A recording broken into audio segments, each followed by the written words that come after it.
don't know the best way to do this, but I've been working erecting 5G masts on towers like the one behind me for the past few weeks while everybody else has been in lockdown. And we don't crack open these kits because we're explicitly asked not to.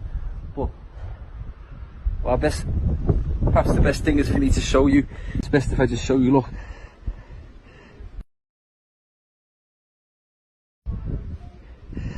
There's a piece of 5G kit and it says Cove19 on it.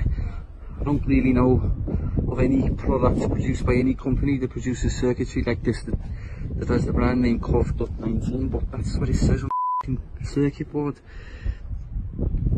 Not a conspiracy theorist. Obviously I've read all that stuff online about coronavirus and COVID-19, but why the are they putting circuitry like that in towers like that? Just understand.